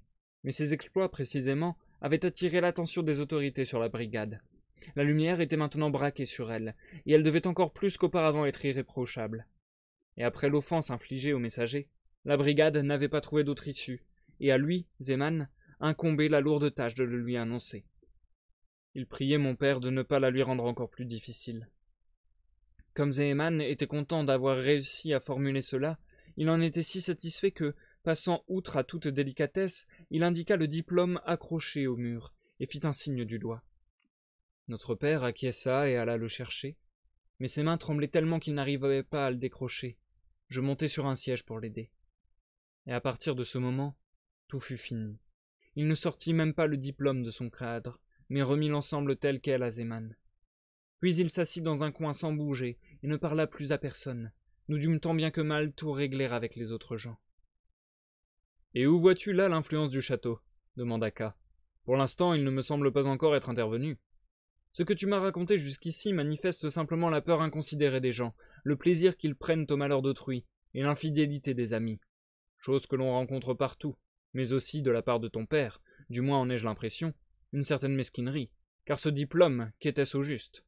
L'attestation de ses capacités qu'il gardait de toute façon, si elle le rendait indispensable, tant mieux. Et la seule façon de vraiment compliquer la tâche du chef, c'eût été de jeter le diplôme à ses pieds dès la fin de ses premiers mots. Pourtant il me semble très révélateur que tu ne mentionnes pas du tout Amalia. Amalia qui était pourtant responsable de tout, et qui restait sans doute tranquillement au fond de la pièce à contempler le désastre. Non, non, dit Olga, il ne faut rien reprocher à personne. Nul ne pouvait agir autrement. Tout venait déjà de l'influence du château. L'influence du château, répéta Amalia, qui sans se faire remarquer était revenu de la cour. Ses parents étaient couchés depuis longtemps. On parle du château? Vous êtes encore assis ensemble? Toi qui voulais partir tout de suite, K, et il est presque 10 heures. Tu t'intéresses donc à ce genre d'histoire? Il y a ici des gens qui s'en repaissent. Ils s'assoient ensemble comme vous, et se régalent mutuellement. Mais ça ne m'a pas l'air d'être ton genre. Mais si, fit K, c'est tout à fait mon genre. Au contraire, les gens qui ne s'intéressent pas à ce genre d'histoire, et laissent à d'autres le soin de s'y intéresser, ne font pas grande impression sur moi. Très bien, fit Amalia. Mais les gens ont des intérêts très divers. J'ai entendu parler d'un jeune homme qui pensait au château jour et nuit. Il négligeait tout le reste. On craignait pour sa santé mentale, car toutes ses pensées étaient là-haut, au château. Mais il s'avéra en fin de compte qu'il ne songeait pas vraiment au château, mais juste à la fille d'une femme de ménage qui travaillait dans les bureaux. Il obtint la fille, et tout rentra dans l'ordre. Je crois que cet homme me plaît, dit K. Je doute fort que cet homme te plaise, fit Amalia. Mais sa femme peut-être. Bon, je ne veux pas vous déranger. Je vais aller me coucher et il va falloir que j'éteigne, à cause des parents. Ils commencent par s'endormir profondément, mais au bout d'une heure, leur vrai sommeil est déjà fini, et alors la moindre lueur les dérange. Bonne nuit. Et de fait, ce fut aussitôt l'obscurité. Amalia avait dû s'installer pour dormir par terre quelque part près du lit de ses parents. Qui est donc ce jeune homme dont elle parlait? Demanda K. Je ne sais pas, dit Olga. Peut-être Brunswick? Quoique ça ne lui ressemble pas vraiment. Ou alors quelqu'un d'autre. Elle n'est pas facile à comprendre, car on ignore souvent si elle parle sérieusement ou si elle ironise. En général, elle est sérieuse, mais son ton est ironique. Trêve d'interprétation, fit K. Comment es-tu devenue si dépendante vis-à-vis d'elle? L'étais-tu déjà avant ce grand malheur, ou seulement après? Tu n'éprouves jamais le désir de t'émanciper? Et cette dépendance est-elle raisonnablement justifiée par quelque chose? En tant que cadette, Amalia doit obéir. Coupable ou innocente, c'est elle qui a attiré le malheur sur votre famille. Au lieu de demander pardon à chacun d'entre vous tous les jours de l'année, elle garde la tête plus haute que vous tous. Elle ne s'occupe de rien, tout juste de vos parents par charité. Elle ne veut être mise au courant de rien pour utiliser sa formule, et lorsque enfin elle se décide à vous parler, en général elle est sérieuse, mais son ton est ironique. À moins qu'elle ne règne par sa beauté que tu évoques parfois. Or vous vous ressemblez beaucoup tous les trois, et ce qui la distingue de vous deux n'est pas du tout à son avantage. Dès la première fois où je l'ai vue, j'ai été effrayé par son regard éteint, sans amour. Et puis, elle a beau être la cadette, rien dans son apparence ne le laisse deviner. Elle a cet air sans âge des femmes qui ne vieillissent guère, mais qui n'ont, pour ainsi dire, jamais été vraiment jeunes. Tu la vois tous les jours, tu ne remarques pas la dureté de son visage. C'est pourquoi, en y réfléchissant, j'ai du mal à prendre très au sérieux l'attirance de Sortini. Peut-être voulait-il simplement la punir par sa lettre, non la convoquer. Je ne tiens pas à parler de Sortini, dit Olga. Venant des messieurs du château, tout est possible, qu'il s'agisse de la plus jolie ou de la plus laide des jeunes filles. Mais pour le reste, tu te trompes complètement sur Amalia. Écoute, je n'ai aucune raison particulière de vouloir te railler à sa cause, et si je m'y efforce malgré tout... Écoute, je n'ai aucune raison particulière de vouloir te rallier à sa cause, et si je m'y efforce malgré tout, c'est seulement dans ton intérêt. D'une certaine manière, Amalia a été à l'origine de notre malheur, c'est certain. Mais même mon père, qui a pourtant été frappé le plus durement, et n'a jamais trop su modérer ses propos, surtout à la maison, même mon père n'a pas adressé un mot de reproche à Amalia, y compris dans les heures les plus terribles. Non qu'il eût du tout approuvé le geste d'Amalia, comment lui qui vénérait Sortini aurait-il pu l'approuver? Il ne pouvait le comprendre, même vaguement. Il se serait volontiers offert en sacrifice à Sortini, lui et tout ce qu'il possédait, mais pas de la façon dont cela s'est fait, probablement sous le coup de la colère de Sortini. Probablement car jamais plus nous n'entendîmes parler de lui. Si jusque-là il avait été discret, ce fut maintenant comme s'il n'existait plus. Et c'est là que tu aurais dû voir Amalia pendant cette période. Nous savions tous qu'il ne fallait pas attendre un châtiment en bonne et due forme. On prenait ses distances vis-à-vis de nous, voilà tout. Les gens du village, et aussi le château. Mais tandis qu'on remarquait bien sûr les gens qui prenaient leur distance, au château il n'y avait aucune différence perceptible. Nous n'avions perçu jusque-là aucune marque de sollicitude émanant du château. Comment aurions-nous pu percevoir un revirement? Ce calme était pire que tout. Bien pire que de voir les gens prendre leur distance, tant s'en faut, car ils ne l'avaient pas fait par conviction. Peut-être qu'ils n'avaient rien de sérieux contre nous. Le mépris d'aujourd'hui n'existait encore pas du tout. Ils avaient seulement agi par crainte, et maintenant ils attendaient de voir comment les choses allaient tourner. Et nous ne redoutions pas encore la misère non plus. Tous nos débiteurs nous avaient payés. Les comptes avaient été soldés à notre avantage, pour les provisions qui nous manquaient. Certains parents nous aidaient en secret, sans difficulté, car c'était la période des moissons. Cela étant, nous ne possédions pas de champs et on ne nous laissait travailler nulle part. Pour la première fois de notre vie, nous étions presque condamnés à l'oisiveté. Nous nous calfeutrâmes chez nous, fenêtres fermées, dans la canicule de juillet et d'août. Rien ne se passa. Pas de citations à comparaître, pas de nouvelles, pas de visites, rien. Eh bien, fit K, si rien ne se passa et s'il ne fallait pas non plus attendre de châtiment en bonne et due forme, de quoi aviez-vous peur? Vous êtes des gens bizarres. Comment expliquer? Dit Olga. Nous ne redoutions rien d'imminent, nous souffrions déjà du présent, nous étions déjà en plein châtiment. Les gens du village n'attendaient que le moment où nous irions chez eux, où mon père rouvrirait son échoppe, où Amalia, qui savait coudre de très beaux habits, réservés bien sûr aux gens les plus raffinés, reviendrait prendre les commandes, car ils regrettaient tous ce qu'ils avaient fait. Lorsque au village une famille respectée est soudain neutralisée, tout le monde en souffre d'une manière ou d'une autre. En rompant avec nous, ils avaient cru ne faire que leur devoir, nous n'aurions pas agi différemment à leur place. D'ailleurs, ils n'avaient pas encore vraiment appris de quoi ils retournaient. Seul le messager était revenu à l'auberge des messieurs, la main pleine de bouts de papier déchirés. Frida l'avait vu sortir, puis rentrer. Elle avait échangé quelques mots avec lui, et aussitôt ébruité ce qu'elle avait appris, mais non par hostilité vis-à-vis de nous, encore une fois, simplement par devoir, comme c'eût été le devoir de n'importe qui dans la même situation. Or, comme je disais, les gens auraient préféré de loin que toute cette affaire finisse bien. Si nous étions venus annoncer un beau jour que tout était réglé, qu'il s'était agi d'un simple malentendu, et qu'il était maintenant dissipé, ou que certes une faute avait bien été commise, mais qu'elle était effectivement réparée, ou encore, même cela les gens s'en seraient contentés, que grâce à nos contacts avec le château, nous avions réussi à étouffer l'affaire. On nous aurait sûrement accueillis de nouveau à bras ouverts. Il y aurait eu des baisers, des accolades, des fêtes. J'ai connu cela pour d'autres gens une ou deux fois. Mais il n'y aurait même pas eu besoin de ce genre de nouvelles. Il nous aurait suffi de venir spontanément proposer nos services, de renouer les liens d'avant, sans même faire allusion à l'histoire de la lettre. Tout le monde aurait renoncé avec joie à parler de l'affaire, car en dehors de leur peur, c'était surtout son côté gênant qui avait poussé les gens à se séparer de nous, simplement pour ne pas devoir en entendre parler, en discuter, y penser, en être affecté d'aucune façon. Si Frida avait ébruité cette affaire, ce n'était pas pour s'en réjouir, mais pour s'en préserver, elle et tous les autres, pour signaler à l'ensemble de la commune qu'il s'était passé ici quelque chose dont il fallait se tenir soigneusement à l'écart. Ce n'était pas nous qui comptions en tant que famille, mais uniquement l'affaire, et nous seulement dans la mesure où nous y étions mêlés. Si nous nous étions donc contentés de refaire surface, si nous avions laissé dormir le passé, si nous avions montré par notre attitude que nous avions surmonté l'affaire, peu importe comment, et si nous avions ainsi convaincu le public qu'il n'en serait plus jamais question, quelle que soit la nature de ce qui était arrivé, là aussi tout se serait arrangé. Partout nous aurions trouvé des gens serviables comme avant, et même si nous n'avions qu'à moitié oublié l'affaire, on l'aurait compris, et on nous aurait aidé à l'oublier complètement. Mais au lieu de cela, nous nous sommes calfeutrés chez nous. J'ignore ce que nous attendions, sans doute la décision d'Amalia. Elle avait pris le commandement de la famille ce matin-là, elle le garda. Sans disposition particulière, sans ordre, sans prière, presque uniquement par son mutisme. En réalité, nous avions bien des choses à discuter, nous autres. Du matin au soir, c'était des murmures continuels. Et parfois mon père, pris d'une angoisse soudaine, m'appelait auprès de lui et je passais la moitié de la nuit au chevet de son lit. Ou bien parfois, nous nous installions côte à côte, moi et Barnabas, qui ne comprenait pas encore grand-chose à toute cette histoire, et sans cesse réclamait des explications. Toujours les mêmes. Il savait sans doute que les années insouciantes qui attendaient les autres garçons de son âge ne viendraient pas pour lui. Et nous restions assis ensemble, comme toi et moi maintenant, K, oubliant que la nuit tombait et que le jour se levait.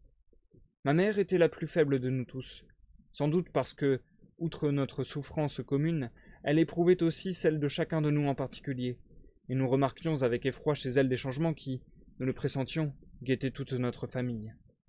Son lieu favori était le coin d'un canapé. Cela fait longtemps que nous ne l'avons plus, il est dans le salon de Brunswick. Elle y restait assise et on ne savait pas exactement ce qu'elle faisait. Elle somnolait, ou comme semblait l'indiquer le mouvement de ses lèvres, s'y livrait à de longs monologues. Il était si naturel de ressasser constamment l'histoire de la lettre, de l'examiner en long et en large dans tous ses détails certains et dans toutes ses possibilités incertaines, rivalisant sans cesse à qui imaginerait les moyens d'arriver à une solution satisfaisante. C'était naturel et inévitable, mais néfaste, car nous nous enfoncions toujours davantage dans ce à quoi nous voulions échapper. Et à quoi bon ces idées géniales? Aucune n'était réalisable sans Amalia. nous nous perdions en discussions préalables, dénuées de sens puisque leurs résultats n'arrivaient même pas aux oreilles d'Amalia, et que s'ils étaient parvenus jusqu'à elle, ils n'auraient rencontré que son mutisme. Mais heureusement, je la comprends mieux maintenant qu'à l'époque. Amalia portait un plus lourd fardeau que nous tous. Il est incroyable qu'elle l'ait supporté et vive encore parmi nous. Ma mère a peut-être porté le fardeau de notre souffrance commune, elle l'a porté parce qu'il s'était abattu sur elle, et cela dura peu de temps. On ne peut pas dire qu'elle le porte encore aujourd'hui, et à l'époque, elle avait déjà perdu la tête. Mais Amalia ne supportait pas seulement le fardeau de cette souffrance, son intelligence lui permettait d'en saisir la véritable nature. Nous voyions seulement les conséquences, mais elle voyait la cause. Nous espérions tel ou tel expédient, mais elle savait que tout était joué. Nous avions de quoi chuchoter, mais elle ne pouvait que se taire. Elle regardait la vérité droit dans les yeux, et elle vivait et supportait cette vie, alors comme aujourd'hui. Comme les choses étaient plus faciles pour nous malgré tous nos maux, il nous fallut en effet quitter notre maison. Brunswick s'y installa, on nous assigna ce chalet, nous transportâmes ici nos affaires en quelques allers-retours dans une charrette à bras. Barnabas et moi nous tirions, mon père et Amalia poussaient derrière. Nous avions commencé par amener ici ma mère et, assise sur une caisse, elle nous accueillait chaque fois en gémissant doucement. Mais je me souviens que, même pendant ces trajets épuisants, très humiliants aussi, car nous rencontrions souvent des charrettes chargées de grains dont les occupants nous croisaient sans rien dire et détournaient le regard, même pendant ces trajets, Barnabas et moi, nous ne pouvions nous empêcher de parler de nos soucis et de nos projets, et que parfois, dans le feu de la conversation, nous nous arrêtions de marcher, et seul le holà de mon père nous rappelait à notre devoir. Pourtant, toutes ces discussions ne changèrent pas notre vie, même après notre déménagement. En revanche, nous commençâmes peu à peu à sentir la pauvreté. Les subsides de nos proches s'interrompirent, nos ressources étaient presque épuisées, et c'est à cette époque qu'apparut le mépris envers nous, tel que tu le connais. Les gens se rendirent compte que nous n'avions pas la force de nous dépêtrer de cette histoire de lettres, et ils nous en voulurent beaucoup. Ils ne sous-estimaient pas la gravité de notre sort sans en avoir une idée précise, et ils nous en auraient respecté d'autant plus si nous l'avions surmonté. Mais comme nous n'y étions pas parvenus, ils firent définitivement ce qu'ils n'avaient fait jusque-là qu'à titre temporaire. Ils nous exclurent de toute la communauté. Ils savaient qu'ils n'auraient sans doute pas mieux résisté que nous à l'épreuve, mais c'était une raison de plus pour couper tout lien avec nous. On cessa de nous évoquer comme des êtres humains dans les conversations. Le nom de notre famille ne fut plus jamais prononcé. Quand il fallait parler de nous, on utilisait le nom de Barnabas, le moins coupable d'entre nous. Même notre chalet se mit à avoir mauvaise réputation, et si tu y songes, tu reconnaîtras que toi aussi, lorsque tu es entré pour la première fois, ce mépris t'a paru justifié. Ensuite, lorsque les gens recommencèrent à venir chez nous de temps en temps, ils froncèrent le nez devant des détails insignifiants, comme par exemple de voir la petite lampe à pétrole là-bas, suspendue au-dessus de la table. Et où fallait-il la suspendre, sinon au-dessus de la table? Mais ils trouvaient cela insupportable. Et si nous accrochions la lampe ailleurs, ils n'étaient pas moins dégoûtés. Tout ce que nous étions, et tout ce que nous possédions, rencontrait le même mépris.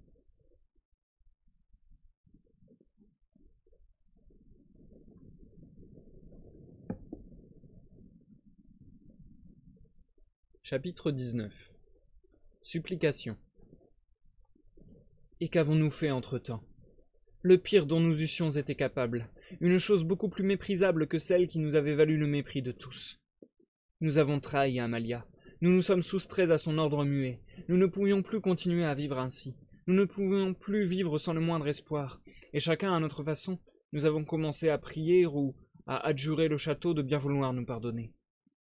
Nous savions bien sûr que nous ne pouvions rien réparer, nous savions aussi que notre seul contact porteur d'espoir avec le château, à savoir Sortini, le fonctionnaire qui appréciait mon père, nous était devenu inaccessible en raison même des événements. Et pourtant nous nous sommes mis à l'ouvrage. Mon père fut le premier. Commencèrent les démarches absurdes auprès du maire, des secrétaires, des avocats, des rédacteurs. Le plus souvent il n'était pas reçu, et lorsque par ruse ou par hasard il y parvenait, comme nous exultions en apprenant la nouvelle et comme nous nous frottions les mains, on le congédiait au plus vite pour ne plus jamais le recevoir. Il n'était que trop facile de lui répondre. Tout est si facile pour le château. Que voulait-il au juste? Que lui était-il arrivé? De quoi voulait-il qu'on s'excusât? Quand avait-on jamais levé le petit doigt contre lui au château? Certes, il était réduit à la pauvreté, il avait perdu ses clients, etc. Mais c'étaient les hasards de la vie quotidienne, les aléas du métier et de la demande. Le château était-il censé s'occuper de tout? En réalité, il s'occupait bien de tout, mais il ne pouvait tout de même pas intervenir brutalement sur le cours des événements dans le seul et unique but de servir les intérêts d'un homme isolé. Devait-il envoyer ses fonctionnaires à la poursuite des clients de mon père pour les lui ramener de force? Mais, rétorquait alors mon père, nous discutions de toutes ces choses en détail à l'avance et après coup, tapis dans un coin comme pour nous dissimuler aux yeux d'Amalia qui voyait tout, mais nous laissait faire. Mais, rétorquait alors mon père, il ne se plaignait pas d'être devenu pauvre. Il n'aurait aucun mal à résorber toutes ses pertes. Tout cela était secondaire, pourvu qu'on lui pardonnât. Mais de quoi voulait-il au juste être pardonné? Lui répondait-on. Pour l'instant, il n'y avait pas eu d'accusation. En tout cas, il n'y en avait pas encore trace dans les procès-verbaux, du moins pas dans les procès-verbaux accessibles aux avocats, donc pour autant qu'on pût le constater, aucune procédure n'avait été intentée contre lui, et aucune n'était en cours. Pouvait-il citer une mesure officielle prise à son encontre? Non, mon père ne le pouvait pas. Ou bien avait-il fait l'objet d'une intervention officielle? Mon père n'en avait pas connaissance. Mais s'il n'était au courant de rien, et s'il ne s'était rien passé, que voulait-il au juste? Que pouvait-on lui pardonner? Tout au plus d'importuner en vain l'administration, mais cela en revanche était impardonnable. Mon père ne renonça pas. Il était encore très vaillant à l'époque et, vu son oisiveté forcée, il avait tout son temps. Je vais restaurer l'honneur d'Amalia. Il n'y en a plus pour longtemps, nous disait-il à Barnabas et à moi plusieurs fois par jour, mais en chuchotant pour qu'Amalia n'entende rien. Et pourtant, c'était uniquement pour Amalia qu'il le disait, car en réalité il ne songeait pas à restaurer son honneur, mais seulement à obtenir le pardon. Mais pour l'obtenir, il lui fallait d'abord établir la faute, or l'administration refusait de l'admettre. Il se persuada, preuve que sa tête faiblissait déjà, qu'on lui dissimulait la faute parce qu'il ne payait pas assez. En effet, jusque-là, il s'était toujours contenté de payer les impôts fixés, qui étaient bien assez élevés, vu nos moyens. Il se mit dans la tête qu'il devait payer davantage, ce qui était sûrement une erreur, car même si notre administration, pour simplifier les choses, afin d'éviter les discours inutiles, accepte les pots de vin, on ne peut rien obtenir par ce biais. Mais si mon père formait cet espoir, nous ne voulions pas le lui gâcher. Nous vendîmes ce que nous avions encore. Ce n'était presque plus que des objets de première nécessité. Afin de lui donner les moyens de poursuivre ses recherches, et pendant longtemps nous eûmes chaque matin la satisfaction de savoir qu'en se mettant en route le matin, mon père pouvait au moins faire sonner quelques pièces dans sa poche. Nous mourions bien sûr de faim toute la journée, tandis que l'argent que nous lui donnions avait pour seul effet de le maintenir dans une sorte d'heureuse expectative. Mais ce n'était guère un avantage. Il s'épuisait en démarches, et alors que sans argent elles auraient vite pris fin comme elles le méritaient, elles traînaient en longueur. En réalité, faute de pouvoir obtenir des résultats phénoménaux contre ces sommes supplémentaires, un rédacteur essayait parfois d'obtenir au moins un semblant de résultat. Il promettait d'enquêter, laissait entendre qu'on avait trouvé une piste qu'on suivrait non par devoir, mais pour faire plaisir à mon père. Et mon père, au lieu d'être de plus en plus sceptique, devenait toujours plus crédule. Il revenait avec ce genre de promesses, manifestement dénuées de sens, et on eût dit qu'il ramenait la félicité dans la maison. C'était un tourment de le voir, avec un sourire grimaçant, les yeux écarquillés, nous montrer Amalia du doigt lorsqu'elle avait le dos tourné pour nous signifier que grâce à ses efforts, la délivrance d'Amalia, dont elle serait la première surprise, était toute proche, mais que c'était encore un secret et que nous devions le garder scrupuleusement. Cela aurait sûrement duré encore très longtemps si nous n'avions pas fini par ne plus pouvoir fournir d'argent à mon père. Entre-temps, il est vrai, et après bien des supplications, Brunswick avait pris Barnabas comme assistant, à la condition qu'il vînt chercher son travail et le rapportât le soir dans l'obscurité. Il faut admettre que Brunswick faisait courir un certain risque à son commerce dans notre intérêt. En revanche, il payait Barnabas 3 fois rien, et le travail de Barnabas est impeccable. Cependant, son salaire suffisait à peine à nous préserver de la famine. Avec force ménagements et après une longue préparation, nous annonçâmes à mon père que nous mettions fin à nos subsides, mais il le prit calmement. Il n'avait plus assez de tête pour comprendre la vanité de ses interventions, mais il était fatigué de ses constantes déceptions.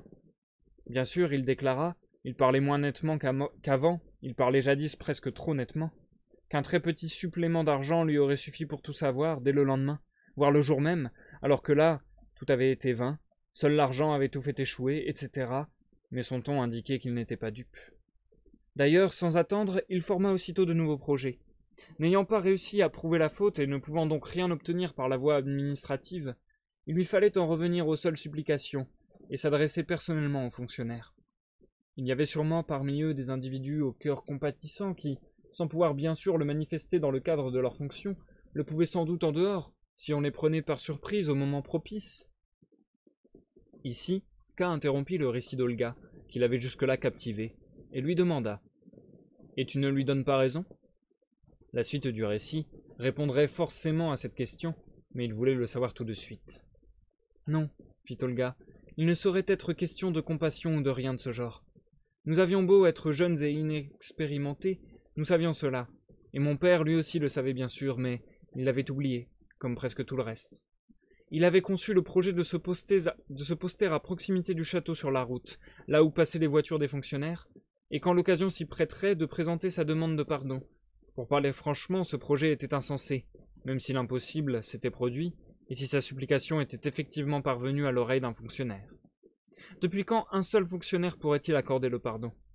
Cela pourrait tout au plus être l'affaire de l'administration dans son ensemble, mais même celle-ci ne peut sans doute pas accorder le pardon, elle peut seulement juger. Et quand bien même un fonctionnaire consentirait à outrepasser ses prérogatives et à s'occuper de cette affaire, peut-il s'en faire une idée à partir de ce que mon père, cet homme vieilli, pauvre et fatigué, lui aurait marmonné à l'oreille? Les fonctionnaires sont très instruits, mais dans un cadre restreint. Dans son domaine, il suffit à un fonctionnaire d'un mot pour saisir aussitôt tout un raisonnement. Mais on peut lui expliquer pendant des heures des choses relevant d'un autre secteur, il acquiescera peut-être poliment, mais il n'y comprendra rien. D'ailleurs, tout cela est bien naturel. Que l'on tente donc soi-même face aux petites affaires administratives qui concernent tout un chacun, et ce sont des broutilles aux yeux d'un fonctionnaire, qui les expédie d'un haussement d'épaule. Qu'on tente seulement soi-même de les comprendre à fond, et on aura de quoi s'occuper toute une vie durant, sans en venir à bout. Mais à supposer que mon père tombe sur un fonctionnaire compétent, ce dernier ne peut rien faire sans document, surtout au bord de la route. Il ne lui est pas possible de pardonner. Il ne peut régler les choses que sur le plan administratif. Force lui est donc de conseiller à l'intéressé de passer par la voie administrative. Or, de ce côté-là, mon père avait déjà complètement échoué. Il devait en être aux dernières extrémités pour prétendre à obtenir quoi que ce soit avec ce nouveau plan. S'il existait même très vaguement la moindre possibilité de ce genre, cette route grouillerait de quémandeurs. Mais la chose étant impossible, ce dont un minimum d'instruction suffit à persuader quiconque, la route est parfaitement déserte. Peut-être que cela aussi confortait mon père dans ses espérances. Il trouvait partout matière à espérer.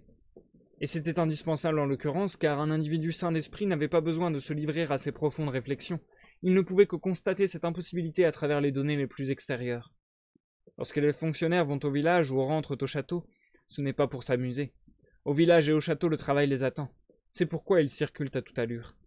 Il ne leur vient pas non plus à l'idée de regarder par la fenêtre à la recherche d'événements pétitionnaires dehors, car leurs voitures sont pleines de documents que les fonctionnaires examinent. Pourtant, fit K, j'ai regardé à l'intérieur du traîneau d'un fonctionnaire, et il n'y avait aucun dossier. Le récit d'Olga lui ouvrait un monde si vaste, presque incroyable, qu'il ne pouvait s'empêcher de le confronter à sa petite expérience à lui, pour mieux se persuader à la fois de sa réalité et de sa propre existence. « C'est possible, fit Olga, mais alors c'est encore pire. Cela veut dire que le fonctionnaire gère des affaires si importantes que les documents sont trop précieux ou trop volumineux pour pouvoir être transportés. Voilà pourquoi ces fonctionnaires-là se font transporter au grand galop. En tout cas, ils n'ont pas une minute à consacrer à mon père. Et autre chose, il y a plusieurs voies d'accès au château. Tantôt c'est l'une qui est en vogue et la plupart l'empruntent, tantôt c'est l'autre, alors tout le monde s'y bouscule. Quant aux règles qui président à ces changements, personne ne les a encore découvertes. À 8 heures du matin, ils prennent tous une certaine route, et une demi-heure après, ils en prennent tous une autre, 10 minutes après une troisième, peut-être une demi-heure après, ils reprennent la première, et ils ne la quittent plus de la journée. Mais un changement peut intervenir à tout moment.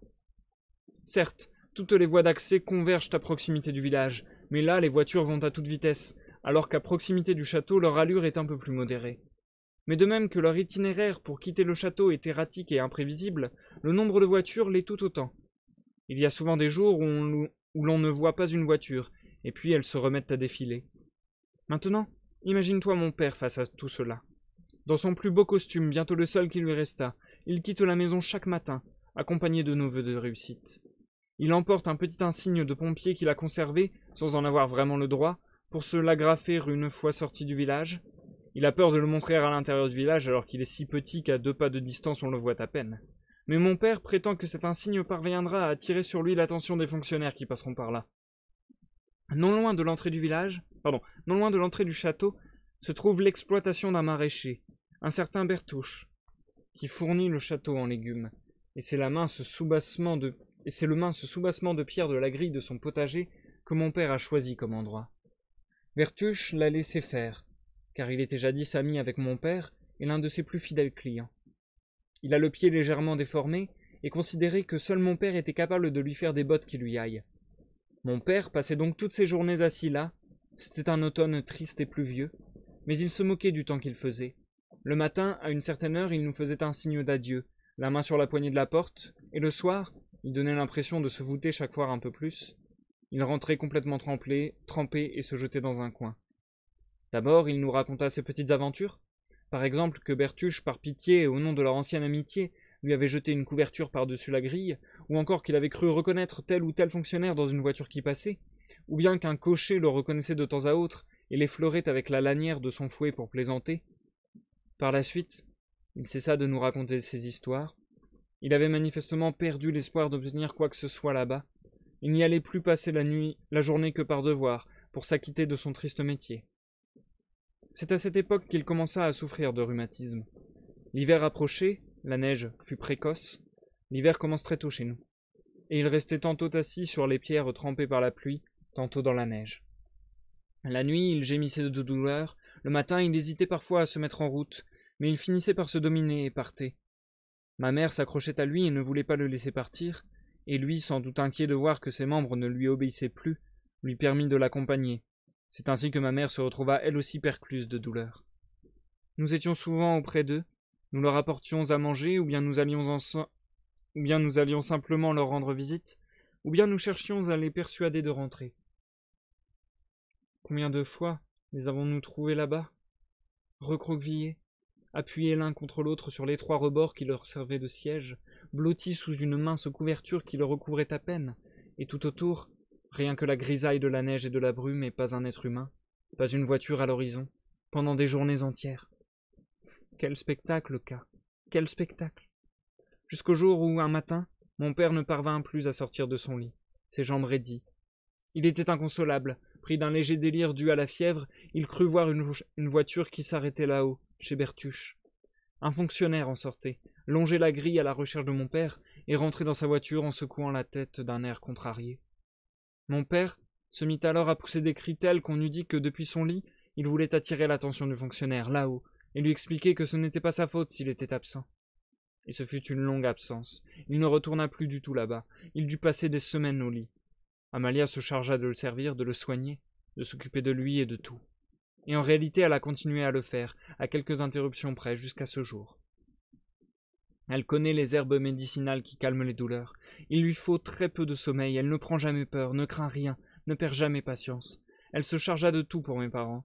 Et tandis que nous, incapables d'aider, nous nous agitions dans tous les sens, elle restait froide et silencieuse.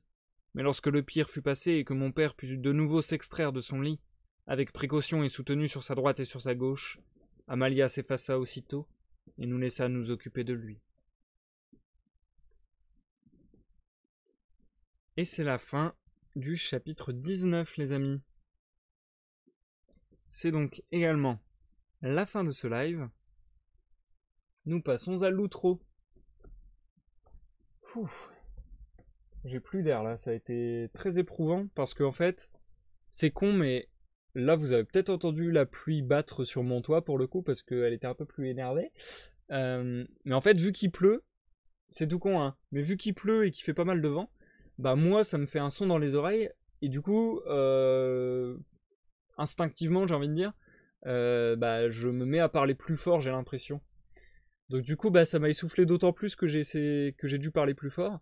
Et en plus, vu que tous les chapitres de ce soir, c'était un dialogue entre Olga et K, massivement avec des paroles d'Olga, bah du coup je devais tenir un petit peu la voix que j'ai donnée à Olga, qui n'est pas ma voix la plus naturelle possible.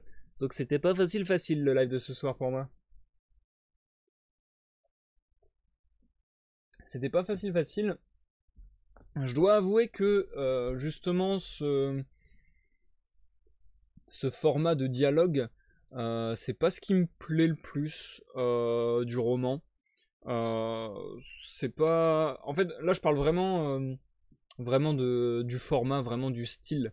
C'est-à-dire que ce style de dialogue, conversation entre Olga qui raconte sa life et K qui réagit une fois de temps en temps, en termes purement factuels, enfin je sais pas comment expliquer, mais voilà, en fait en termes purement de forme, c'est pas ce que je préfère et ce que je trouve le plus intéressant du roman.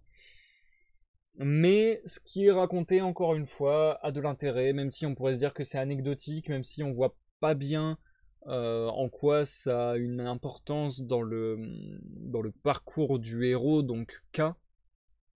Au final, ça en a une parce que, comme je le disais tout à l'heure, ça nourrit l'imaginaire de K et du lecteur sur ce qu'est le château, ce que sont les liens et les rapports entre les gens du château et les gens du village. Et du coup, bah, ça nourrira peut-être les passions et les envies de faire justice, entre guillemets, de K. Mais du coup, c'est marrant parce que dans tout cela, il y a quand même des discours hyper variés, je trouve. Dans le sens où Olga, par exemple, à un moment, je sais plus exactement comment elle tourne les choses, mais elle dit qu'au final, elle blâme pas le château. Enfin, elle a pas l'air de tant blâmer le château que ça au final. Et elle disait, bah au final, c'est un peu de notre faute, quoi. Parce qu'on s'est reclus nous-mêmes, alors qu'on aurait dû parler à tout le monde, que tout le monde l'aurait oublié, etc. Et c'est marrant parce que justement, pour moi, c'est un peu la marque d'un pouvoir fort et qui déconne. Malheureusement, je trouve que oui, je trouve que c'est très vrai et que ça marche vraiment comme ça dans la vie. Et je trouve ça très très triste. Mais en fait, j'ai l'impression que beaucoup de gens fonctionnent sur... Enfin, c'est un peu ce qui est décrit là. Le monde du paraître, en fait.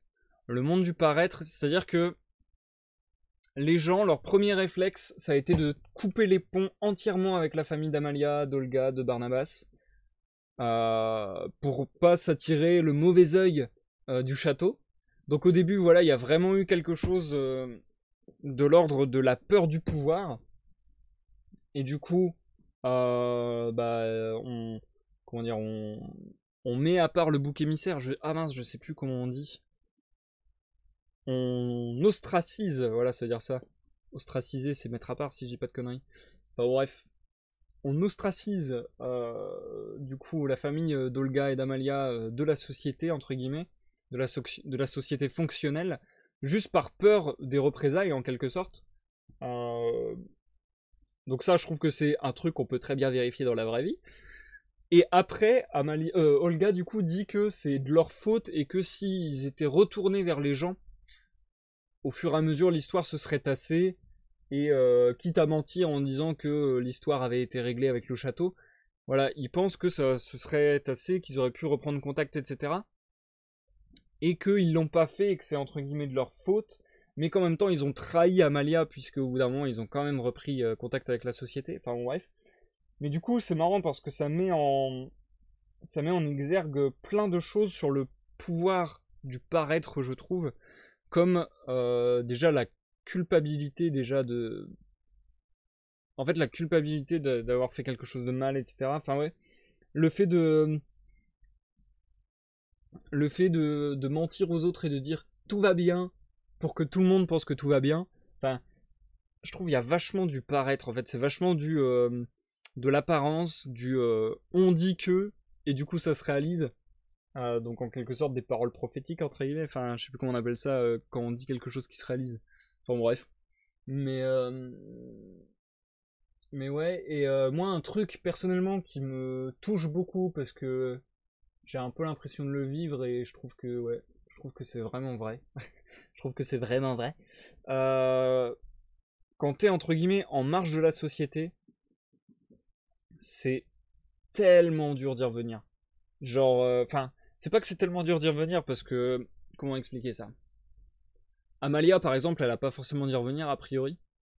D'ailleurs, c'est marrant, Amalia, la manière dont elle est présentée, sérieuse et ironique à la fois. On a l'impression qu'en fait, on a l'impression que, je fais des gros guillemets et c'est mon interprétation encore une fois, mais on a l'impression qu'entre guillemets, elle a compris le système et que ça l'a saoulée et qu'elle est en mode, bah vas-y, nique ta mère, je m'en fous. Bah, elle est en mode, vas-y, ça marche d'une manière que je n'apprécie pas. J'ai pas que ça à foutre. Voilà quoi. Et c'est comme si elle était blasée, quoi. Comme si elle était épuisée de la manière dont ça fonctionnait. Mais du coup, oui, qu'est-ce que j'allais dire? Euh, Ouais, le délire de dire si on s'en était remis rapidement, et, tout le monde nous aurait reparlé, pardonné, etc., etc. Alors que bah, on s'en est pas remis et on s'est enfoncé dans notre misère, entre guillemets. Je trouve, il y a tellement ça, il y a tellement dans la vraie vie un mépris presque de, j'allais dire de classe, mais en vrai non, c'est pas vraiment ça. Mais il y a vraiment tellement un mépris du malheur des gens, je trouve. C'est-à-dire que si des gens sont malheureux, ou si des gens sont dans la misère, ou si des gens sont pauvres, par exemple, je prends des exemples plus concrets aussi, mais ou même un autre exemple, si des gens sont en dépression, par exemple, j'ai l'impression que la majorité des gens les méprisent. Et c'est à ce moment-là que Olga nous dit que le mépris est arrivé. Au moment où ils se sont pas relevés, où ils se sont enfoncés dans leur misère, entre guillemets. Et j'ai l'impression il y a un mépris des gens qui est terrible. Des gens qui sont déjà dans la misère, en fait. Et je trouve c'est terrible, du coup, pour les gens qui sont en marge de la société, qui sont un petit peu... comment dire, je sais pas, je trouve plus le mot, mais oui, je trouve ça terrible pour les gens qui sont en marge de la société parce que c'est comme un poids, une chape de plomb supplémentaire que les gens te font ressentir constamment, quoi. En mode, t'as plus d'intérêt, tu t'es pas capable de fonctionner, tu vois, t'es pas fonctionnel, tu vois, c'est un peu un truc comme ça. T'es pas capable de t'adapter à la manière dont ça fonctionne. Et je trouve qu'il y a un truc hyper cruel là-dedans. Enfin, ouais. Encore une fois, peut-être que je fais une interprétation par rapport à ma vie personnelle ou à mes pensées, entre guillemets. Mais j'ai vraiment l'impression qu'il y a quelque chose comme ça de terrible où, où il y a du mépris pour les gens qui sont déjà dans la merde. Et je pense que c'est par peur d'en arriver dans les mêmes comment dire, dans les mêmes circonstances entre guillemets, enfin d'en arriver au même point.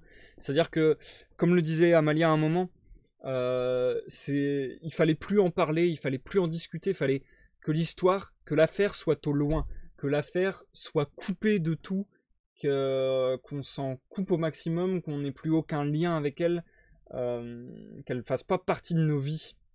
Et je pense qu'il y a quelque chose comme ça. Du coup, je me dis, on peut pas vraiment en vouloir aux gens parce qu'entre guillemets, c'est viscéral. Mais après, je pense que la manière dont est construite la société accentue ce truc-là, puisque bah il y a la peur du pouvoir, la peur du regard des autres énormément parce que juste la popularité. euh, et là, je parle même pas de pouvoir, mais je parle de popularité, est un mécanisme de, de pouvoir justement ultra fort dans la société, je trouve, et ultra mis en avant. Euh, mais ouais, qu'est-ce que j'allais dire? Ouais, je pense que du coup, les gens méprisent beaucoup les gens qui sont dans le mal parce qu'ils ont peur que, en parlant avec ces gens, en partageant l'histoire, etc., ils soient salis par leur histoire, entre guillemets, auprès des autres, voire peut-être qu'ils se salissent eux-mêmes et que petit à petit, cette, enfin, ce malheur, entre guillemets, se propage sur eux comme une maladie, entre guillemets, quoi. Enfin bref, je sais pas si je fais une bonne lecture du château de Franz Kafka ou si c'est moi qui vais beaucoup trop loin et qui digresse, qui théorise beaucoup plus que ce que le texte veut dire, j'en sais rien. J'avoue que j'ai beaucoup de mal à comprendre aussi les avis de K, parce que K en général est très franc, comment dire, très coupé quoi. À chaque fois qu'il intervient, c'est très franc du collier quoi. Ouais, et il est très cassant, je trouve. Mais en fait, j'ai l'impression que K est quelque part encore plus, enfin, je pense que K est un personnage qui est un peu plus extrême, qui est un peu plus dans la liberté au paroxysme, et qui du coup est vraiment en mode venez pas me faire chier quoi. et qui trouve que gros, enfin, je trouve qu'il y a un petit peu de mépris de sa part enfin comment dire, il ne, je trouve pas mes mots, c'est très chiant. Il explique pas forcément plus que ça ce qui se passe. Ok, d'accord. Hop. Je vais remettre l'autre annonce. Parce que, voilà quoi, ton pseudo pas ouf, je trouve. Bref. Du coup, j'ai plus ce que je voulais dire. Ouais, je sais pas, il semble comprendre, et en même temps, il semble pas être très conciliant, il semble pas être très... En fait, c'est ça qui est bizarre, il semble comprendre, mais il semble pas être très compréhensif. Il semble pas être très bienveillant, entre guillemets. Donc je sais pas, il est peut-être trop... il condamne peut-être un petit peu trop tout... Comment dire, toutes les attitudes qui, selon lui, ne sont pas les bonnes. Sauf que, bah... Il y a des gens aussi qui ont des attitudes parce qu'ils peuvent pas faire autrement que d'agir comme ça. Ou du moins qu'ils en ont l'impression. Putain, comment je galère à parler, c'est terrible. Bref, ce sont des sujets ultra velus et ultra complexes. Du coup, c'est pour ça aussi que j'ai un peu du mal à parler là-dessus parce que c'est des trucs très... comment dire, bah, c'est limite du débat philosophique, quoi, du débat d'idées, à se demander, ouais, est-ce que il y a la pression sociale, nanana, est-ce qu'il y a ceci, est-ce qu'il y a cela, est-ce qu'on exerce un pouvoir sur les autres, et ainsi de suite, enfin bon, bref. Est-ce que on s'inflige pas double peine avec la culpabilité qu'on peut avoir, etc. Enfin bon, bref. Il y a tout un tas de choses du domaine de la psychologie, de la philosophie, du mode de vie et du projet de société, etc. Enfin ouais. Et selon ce qu'on met en avant comme valeur, bah ça change absolument toute la manière de penser aussi, quoi. Donc c'est difficile du coup d'avoir un avis très définitif sur tout cela, mais c'est bien parce que c'est à ça que servent les bouquins, à nous ouvrir l'esprit et à nous faire poser des questions, pas forcément à trouver des réponses. Donc n'hésitez pas, encore une fois, je le répète à chaque fois, mais vraiment n'hésitez pas à débattre dans les commentaires sur YouTube, à donner votre avis sur la lecture ou sur le live. Encore une fois, n'oubliez pas que tout ce que je dis dans les pauses, l'introduction, l'outro, bah voilà, ça me vient à chaud comme ça, j'y ai pas réfléchi à l'avance, donc déjà c'est des avis à prendre avec des pincettes, et surtout, ce ne sont que mes avis, donc voilà, ne vous offusquez pas de cela, hein, ce sont uniquement mes avis. Voilà, je pense que j'en ai terminé avec le live de ce soir. Je vais te dire merci Zikael de m'avoir suivi toute la soirée, enfin une bonne partie de la soirée, et merci à tous ceux qui seront passés. Je vais vous souhaiter une bonne nuit et vous dire à demain, puisque demain journée gaming, 13h-16h vraisemblablement, il y aura une session sur Sea of Thieves avec Walkirax où on fera... je pense qu'on va faire une session où on fera tous les forts actifs. En gros, on va faire tous les événements aléatoires qu'on croisera, je pense. Je pense qu'on fera ça demain. Bref. Et peut-être demain soir, la fin d'Oxenfree du coup, en espérant qu'il n'y ait ni vent ni pluie. On croise les doigts. Bonne soirée, bonne nuit. À la prochaine pour une prochaine lecture, une prochaine découverte ou une prochaine partie de gaming. Bye bye.